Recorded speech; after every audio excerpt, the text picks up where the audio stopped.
الحمد لله نحمده ونستعينه ونستغفره ونؤمن به ونتوكل عليه ونعوذ بالله من شرور أنفسنا ومن سيئات أعمالنا من يهده الله فلا مضل له ومن يضلله فلا هادي له ونشهد أن لا إله إلا الله وحده لا شريك له ونشهد أن محمدا عبده ورسوله أما بعد فأعوذ بالله من الشيطان الرجيم بسم الله الرحمن الرحيم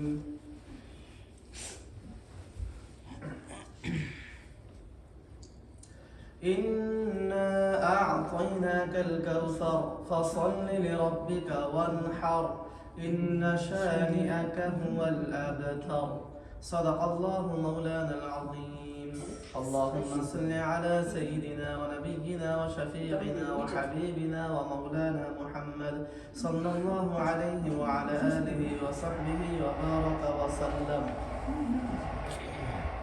সকল প্রশংসা আল্লাহ পাক রব্বুল আলামিনের জন্য জ্ঞাপন করছি, যিনি আমাদেরকে আপনাদেরকে আমাদের সবাইকে আল্লাহ পাক রব্বুল আলামিন মসজিদে আসার বসার এবং এশার নামাজ জামাতের সাথে পড়া তৌফিক দান করেছেন। অতঃপর আল্লাহ পাক রব্বুল আলামিন আল্লাহ তাআলার ঘরে মসজিদে বসে আল্লাহর প্রিয় হাবিব মুহাম্মদ রাসূলুল্লাহ সাল্লাল্লাহু আলাইহি সাল্লামের জীবন বৃত্তান্ত সিরাত মাহফিলে বসার এবং শোনার তৌফিক দান করেছেন। আমাদেরকে নির্বাচন করেছেন, চয়ন করেছেন আল্লাহ পাক রব্বুল আলামিন। তো আমরা নবীজি সিরাত মাহফিল সিরাত ধারাবাহিক আলোচনা আমরা হযরত খাদিজা রাদিয়াল্লাহু তাআলা আনহার শোকের উপর শোক, তার স্বামী, প্রথম স্বামী, দ্বিতীয় স্বামী এবং তার পিতা ইন্তেকাল করেছেন এবং তার মন ভাঙা হৃদয়ে তিনি অবস্থান করছেন। সে পর্যন্ত আমরা এসে পৌঁছেছি। তো আজকে ইনশাআল্লাহ আমরা আলোচনা করব খাদিজা রাদিয়াল্লাহু তাআলা আনহার স্বপ্নে। খাদিজা রাদিয়াল্লাহু তাআলা আনহার স্বপ্নে হযরত নবী করিম সাল্লাল্লাহু আলাইহি ওয়াসাল্লাম সূর্য মানব হিসেবে উদয় হবেন। তো তার আগে আমরা গত সপ্তাহের একটু আলোচনা, আমরা একটা প্রশ্ন রাখতে চাই যে কিভাবে কতটুকু মনোযোগ সহকারে শোনা হয়েছে বা কতটুকু আমাদের ইলম অর্জন হয়েছে, এ ব্যাপারে সংক্ষিপ্ত দু একটা প্রশ্ন আমরা করব। তার মধ্যে প্রথম প্রশ্ন হচ্ছে যে হযরত খাদিজা রাদিয়াল্লাহু তাআলা আনহার প্রথম স্বামীর নাম কি? খাদিজা রাদিয়াল্লাহু তাআলা আনহার প্রথম স্বামীর নাম কি? কোন শুনলে বলেন। আতিক ইবনে আবিদ। মাশাআল্লাহ, আতিক ইবনে আবিদ হচ্ছে খাদিজা রাদিয়াল্লাহু তাআলা আনহার প্রথম স্বামীর নাম। জি মাশাআল্লাহ। মাস কেপের পার হয়ে গেছে। মাশাআল্লাহ, বাংলা মাস কে। জি জি জি। আল্লাহ পাক রব্বুল আলামিন গোলাম হোসেন ভাইয়ের ইলমে আমলে বরকত দান করেন। আমিন। জি। দ্বিতীয় প্রশ্ন হচ্ছে যে হযরত খাদিজা রাদিয়াল্লাহু তাআলা আনহার দ্বিতীয় স্বামীর নাম কি? হযরত মুহাম্মদ নাব্বাস। নাব্বাস। ও আচ্ছা, বিয়া হইছিল। নাব্বাস ইবনে জুরারা। মাশাআল্লাহ মাশাআল্লাহ। হ্যাঁ, তাসমি সায়ান এবং আমাদের ইমরুল কাইস ভাই তারা পেরেছেন। মাশাআল্লাহ, তুমি বলেছো? হ্যাঁ বলছে। আচ্ছা যাক, নাব্বাস পর্যন্ত বলছে। তো নাব্বাস ইবনে জুরারা পিতার নাম। তো খাদিজা রাদিয়াল্লাহু তাআলা আনহার দ্বিতীয় স্বামীর নাম হচ্ছে নাব্বাস ইবনে জুরারা। না? হ্যাঁ, এখন খাদিজা রাদিয়াল্লাহু তাআলা আনহার বাপের নাম কি? পিতার নাম কি?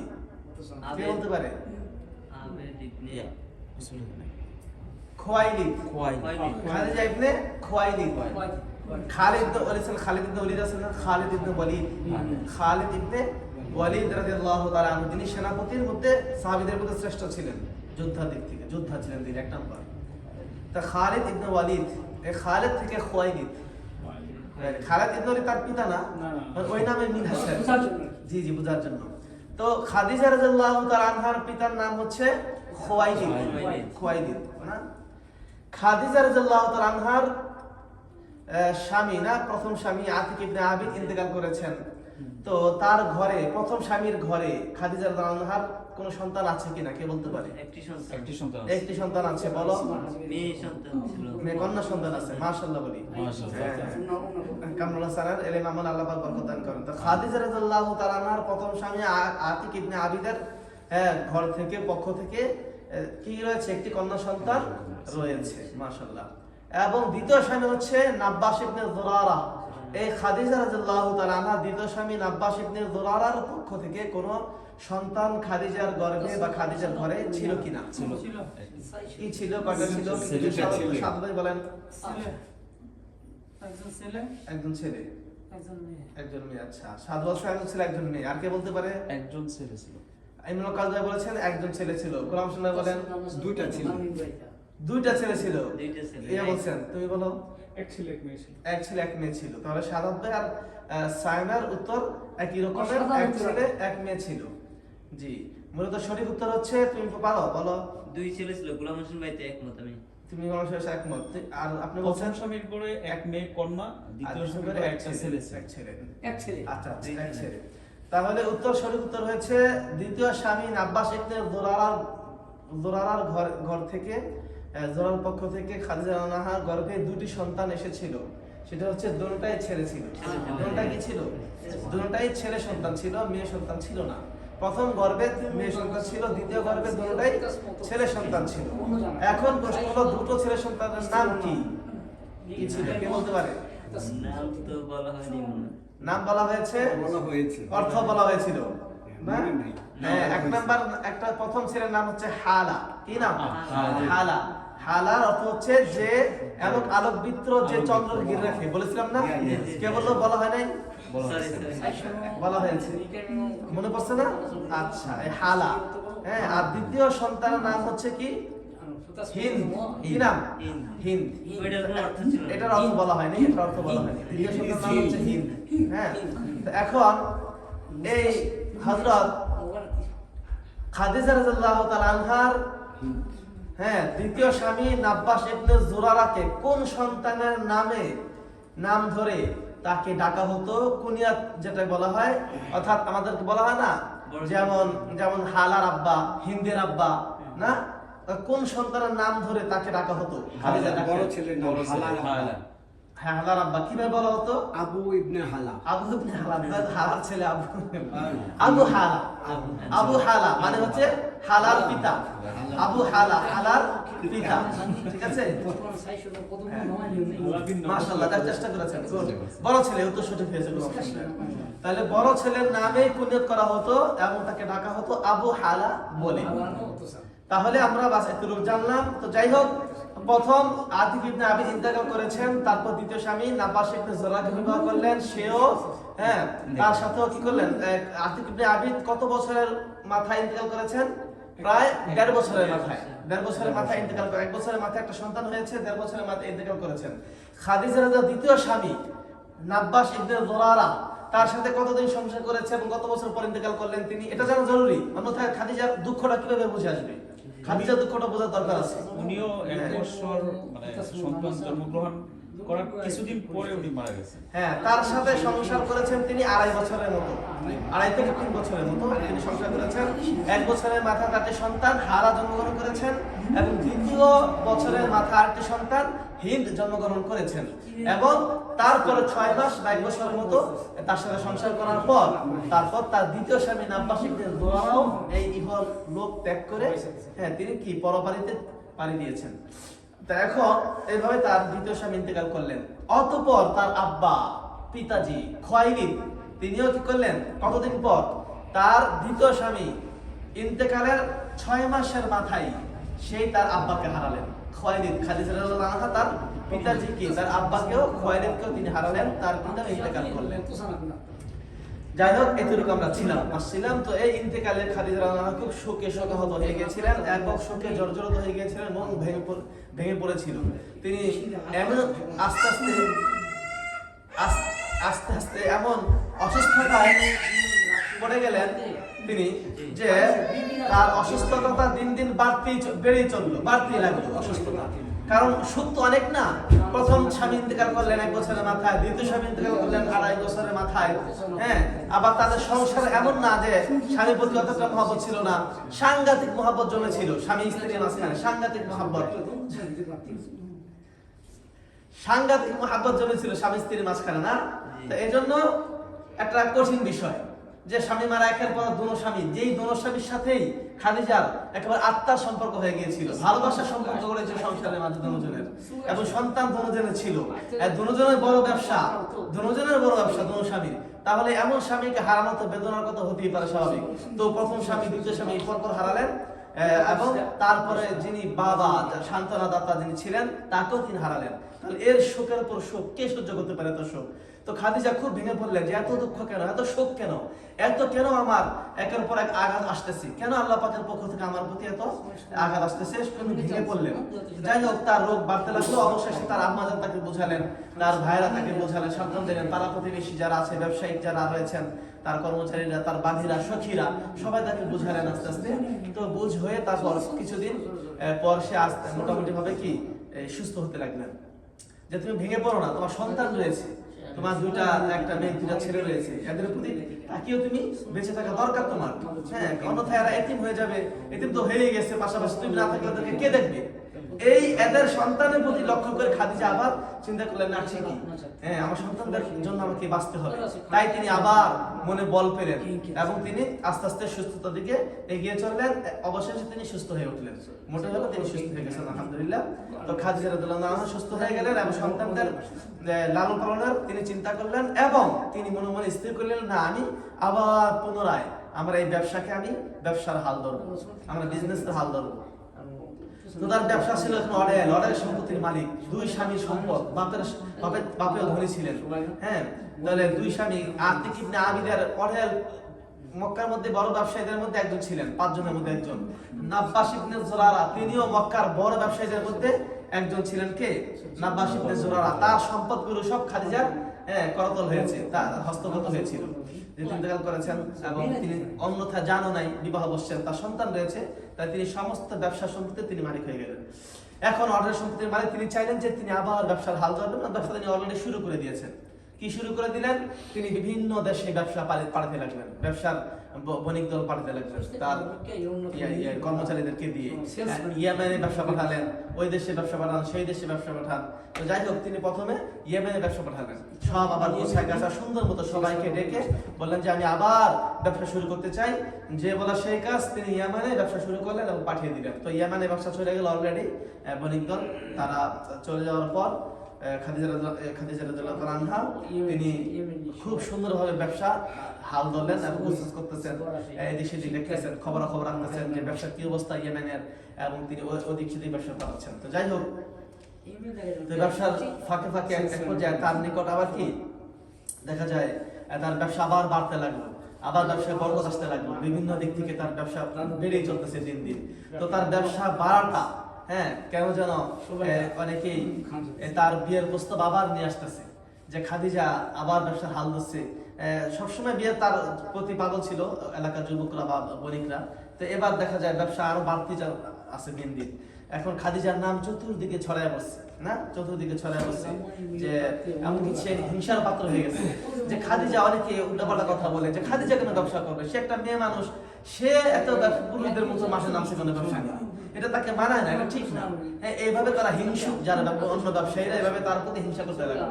হ্যাঁ, তো খাদিজা তাদের কোনো কথায় কান দেন নাই, তিনি ব্যবসা চালিয়ে যাচ্ছেন সুন্দর মতো, তাদের কোনো কথা করলেন না, কান ধরলেন না। বরং তার ব্যবসা এমন পর্যায়ে চলে গেল যে অন্য বড় বড় মক্কার সওদাগররা আর অন্য এলাকা অন্য দেশের সওদাগর ব্যবসায়িকরা বিজনেসম্যানরা তার কাছে এসে কি করে,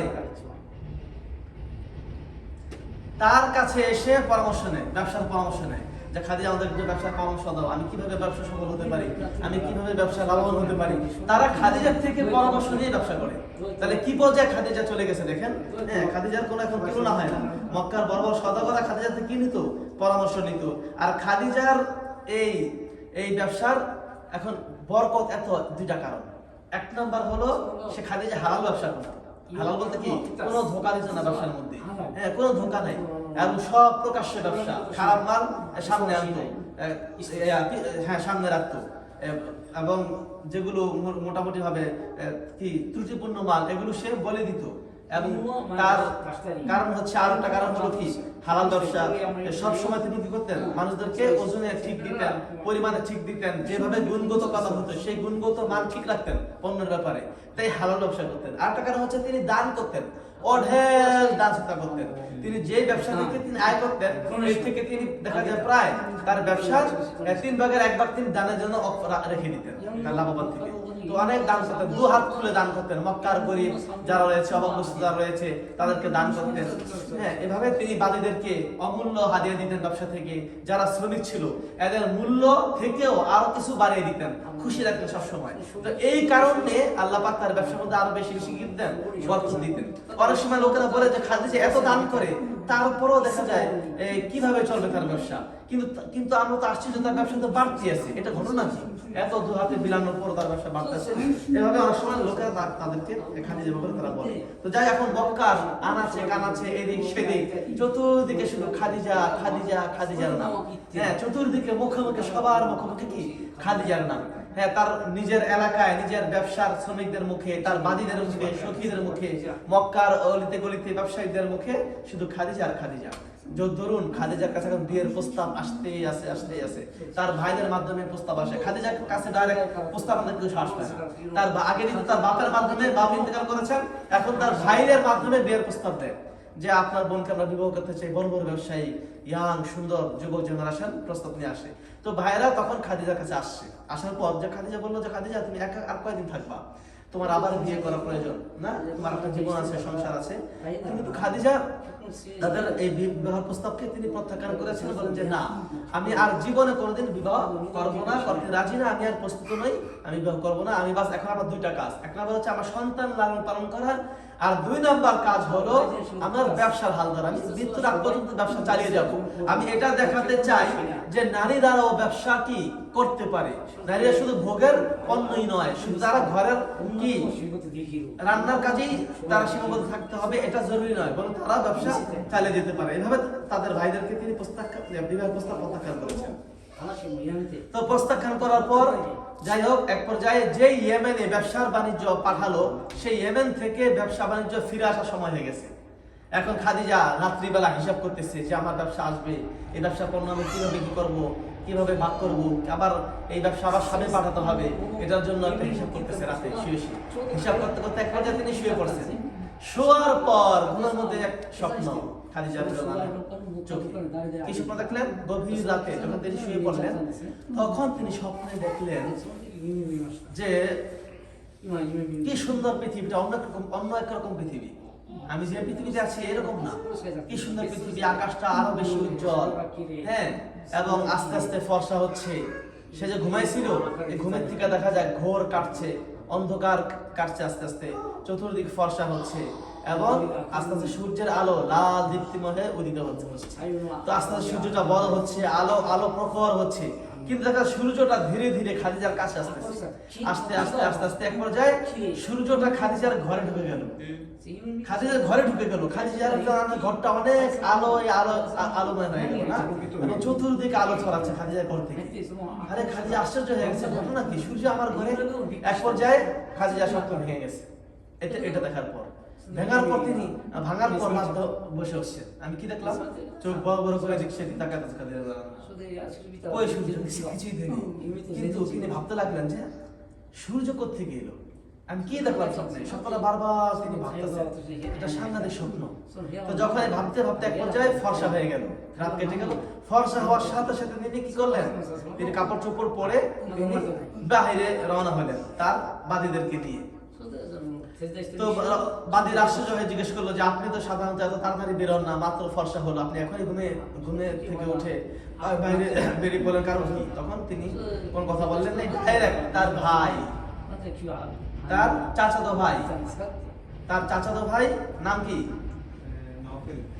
নওফেল, তার চাচার নাম। মনে আছে, ওয়ারাকা ইবনে নওফাল। তো ওয়ারাকা ইবনে নওফাল তার চাচাতো ভাই, আপন চাচাতো ভাই, তার কাছে সে শরণাপন্ন হলো। কেন?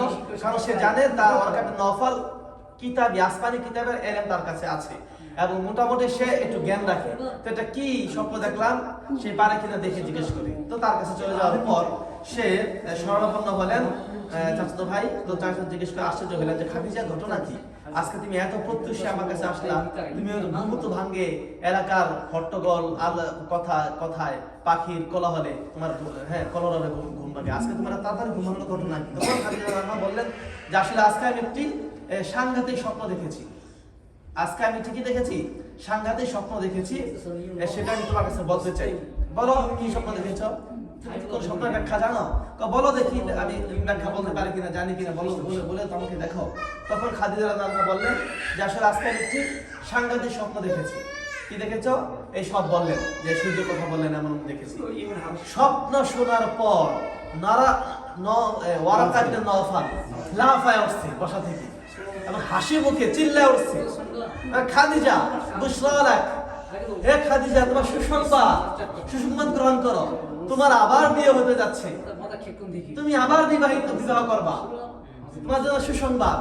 খাদিজা তো রেগে আগুন, এই পাগল, উল্টা বলা কি বলছো তুমি? আমার বিবাহ, আমি তো বিবাহ করবো না, প্রস্তুত নেই, বললাম না তোমাকে, সবাই জানে আমি বিবাহ কোনোদিনও করবো না, আমি কোনোদিন বিবাহ করবো না, এটা আমি একেবারে পণ করেছি, তাই আমার বিবাহ সম্ভব না। তুমি এই যে পাগলামি ছাড়া আমার সাথে দুষ্টুমি করতেছো, দুষ্টুমি ছেড়ে দাও। চাচাতো ভাই তো দুষ্টুমি করতেছে, আবার সে চিল্লায়া হাসি গলায় বলতেছে, না খাদিজা আমি দুষ্টুমি করতেছি না, আমি সত্য সত্য বলছি, তোমার আবার বিবাহ হবে এবং তুমি আবার বিবাহ করবা, এটাই সত্য, এটাই সত্য। তুমি যে স্বপ্নের বিবরণ দিলা, এই স্বপ্নের ব্যাখ্যা এটাই যে তুমি আবার বিবাহ করবা। তখন খাদিজা একটু ভাবান্বিত হয়ে বললেন যে আসলে ওয়ারাকা তুমি একটু ভেবে চিন্তে একটু দেখো তো আমার স্বপ্নটা আসলে কি ব্যাখ্যা, তুমি আজকে দরকার নাই, তুমি আগামীকাল বলো, ভেবে চিন্তে বলো স্বপ্নের ব্যাখ্যা কি হতে পারে। তখন খাদিজা এটা বলার পর ওয়ারাকা সেই তার কথায় অটল, যেটা আমার ভাবতে হবে না, আমি যেটা বলছি সেটাই। দেখো খাদিজা, আমি যেটা বলছি যে তোমার সেই যে স্বামী হবে, এই স্বামী কিন্তু সাধারণ কেউ হবে না, তোমার স্বামী একজন কি, একজন নামী দামি একজন মানুষ হবে, এবং তোমার স্বামী যে হবে তাকে সবাই চিনবে, সবাই জানবে, সারা বিশ্ব তাকে জানবে। তাই নাকি? হ্যাঁ, আমি আসমানি কিতাবে পড়েছি, তোমার স্বপ্নের ব্যাখ্যার সাথে মিলে যাচ্ছে, যে তোমার স্বামী হবে সে একজন কি হবে, একজন সাধারণ মানুষ নয়, বড় একজন সাংঘাতিক মানুষ হবে। আমি একটু খুলে বলি, তোমার যে স্বামী হবে তিনি হচ্ছেন একজন নবী হবেন। খাদিজা যেটা শুনে আকাশ থেকে বললেন, বলে কি আমার স্বামী যে নবী হবে? হ্যাঁ নবী হবেন, শুধু তাই নয়, সে নবী অনেক দূরের কেউ নয়, আমাদের এই আরবে, আমাদের এই আরব থেকে সে নবী বের হবে, আমাদের দেশের থেকেই নবী বের হবে, অন্য কোনো দেশের নয়, দূরের থেকে আসবে না, আমাদের দেশে তার জন্ম হবে। আচ্ছা, হ্যাঁ, এবং সেটা খুবই অদূরে যে নবী আসবেন, এই অল্প কিছুদিনের মধ্যে তার প্রকাশ ঘটবে। তাই তুমি টেনশন করো না, তোমার সামনে নবী হবে, তোমার জন্য খুশি, তুমি খুশি করো, আনন্দ করো।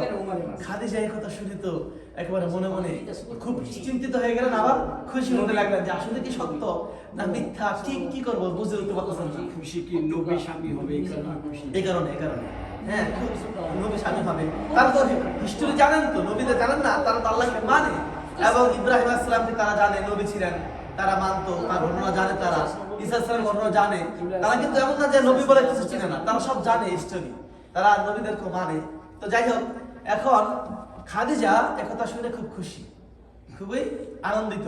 তো যাই হোক, আনন্দিত হওয়ার পর তখন খাদিজা সেখান থেকে তিনি বেরিয়ে গেলেন, ওয়ারাকা ইবনে নওফাল থেকে বেরিয়ে পড়লেন তার বাড়ির উদ্দেশ্যে। রাস্তায় যেতে যেতে ভাবতে গেলেন যে ওয়ারাকা ইবনে নওফাল কি বলবে, আসলে কি সম্ভব, আমি যে স্বপ্ন দেখেছি এর সাথে কি নবীর সাথে আসলে কোনো মিল আছে, আসলে কি নবী আমার স্বামী হবে, এটা কি আসলে বাস্তবের সাথে সম্ভব হবে নাকি হবে না। তিনি একসময় বিশ্বাস করতেছেন যে না, যদি স্বপ্ন দেখছেন, আবার একসময় অবিশ্বাস দেখা যায়, মানতে পারতেছেন না, যার স্বামী নবী হবে, নবী স্বামী হবে, এটা কি। যাই হোক, বাড়িতে চলে গেলেন, এখন তার কোনো কাজে মন বসে না, খুশিতে। যাই হোক, সত্য বাস্তব হতেও পারে যে স্বপ্ন দেখছে, আবার ওরাকা সে সাধারণ মানুষ না, হ্যাঁ সে সাধারণ মানুষ না, সে একজন কিতাবে এলেন, সেটা খাদিজা জানে। যেহেতু ওরাকা যেহেতু বলছে, তাহলে সত্য সম্ভাবনা রয়েছে। তো এই খুশিতে তিনি তার কাজে মন বসে না, কথায় মন বসে না, একা একা সারাদিন ভাবে, নিজের আনন্দ নিজে কি করে, সে উপভোগ করতেছে। এইভাবে খাদিজা সারাদিন কাটিয়ে দিল। আজকে ইনশাআল্লাহ, আগামীতে আমরা ইনশাআল্লাহ জানবো হযরত নবী করিম সাল্লাল্লাহু আলাইহি ওয়াসাল্লামের সাথে খাদিজার সাক্ষাৎ কি হবে। নবীজির সাথে খাদিজার সাক্ষাৎ হবে নবী হিসেবে না, বাস ব্যক্তি হিসেবে, এলাকার লোক হিসেবে, একজন বণিক শ্রমিক হিসেবে নবীজির সাথে কার হবে, খাদিজার সাক্ষাৎ হবে এই ব্যাপারে ইনশাআল্লাহ আগামী সপ্তাহে ব্যবহার করব আজকে আল্লাহ রাব্বুল আলামিন আমাদের সবাইকে বেশি বেশি করে আমাদের সহিহ ইলম দান করুন আমিন সুবহানাল্লাহি ওয়া বিহামদিহি সুবহানাকাল্লাহুম্মা ওয়া বিহামদিকা আশহাদু আল্লা ইলাহা ইল্লা আনতা আস্তাগফিরুকা